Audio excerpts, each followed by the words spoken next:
बच्चों बुक के ये दोहे हैं। बुक सामने आप लोगों के मैं पिक्चर के अनुसार समझा रही हूँ, तो आप देखते जाएं वर्ड टू वर्ड। रहीमन बहु भेषज करत व्याधि न छाड़त साथ। रहीमदास जी कह रहे हैं कि हे मनुष्यों, मैंने बहुत सारी जो है दवाइयों को ले लिया, लेकिन व्याधि अर्थात की रोग मेरा साथ ही नहीं छोड़ रहे हैं।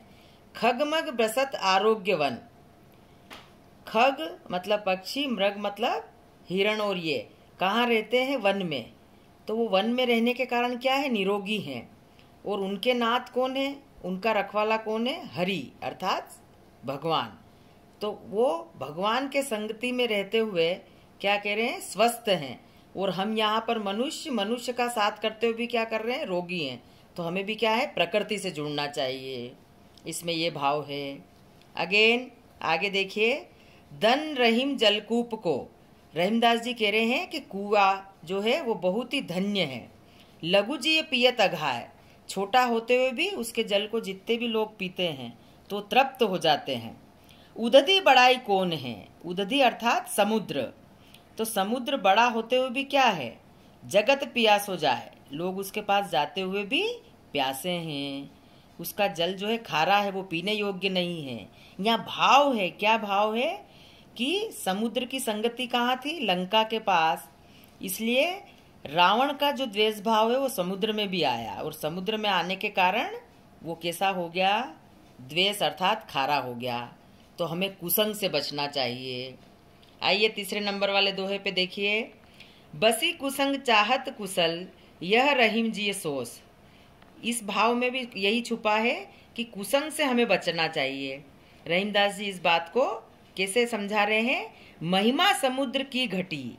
महिमा समुद्र की इसीलिए घट गई बच्चों कि पास में कौन बसा था? रावण। इसलिए कुसंग से बचे तो हर प्रकार की बुराइयां हमें अपने आप छोड़ती जाएगी।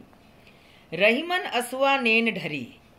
ध्यान दीजिए, रहीमदास जी कह रहे हैं कि आंखों से निकलने वाले आंसू, ढरी मतलब निकलना, नेन मतलब नेत्र, आंखों से निकलने वाले जो आंसू हैं मन का दुख प्रकट कर देते हैं। जी मतलब मन।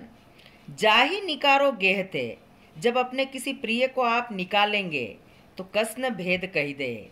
वो अपने भेदों को कह देगा। यहाँ क्या भाव छुपा है? रावण जो है, विभीषण को रावण ने क्या करा था? निकाल दिया था। तो विभीषण राम को क्या करा था? जाकर के मिले थे और उनकी नाभि में अमृत तत्व है, ये भाव राम को बता दिया था। इसीलिए रावण अंत में मारे गए। इसलिए अपने प्रिय को निकालो मत, नहीं तो वो आपके सभी गुप्त भाव को कह देगा। अगेन देखिए अगला दोहा। जब लगी वित्त न आपने। जब तक आपके पास धन नहीं है तब लगी मित्र न कोई, तब तक आपका कोई मित्र नहीं है। रहीमन अंबुज अंबु बिनु। बच्चों यहाँ दो चीज आ रही है, अंबुज और अंबु। अंबु मतलब पानी है बेटा, और अंबुज मतलब कमल। तो हमें क्या करना है कि जिस प्रकार कमल बिना पानी के नहीं रह सकता है, और पानी के साथ में उसको क्या चाहिए? रवि अर्थात सूर्य भी। तो ये दोनों चीजें होगी तभी वह क्या होगा? खिला हुआ रहेगा।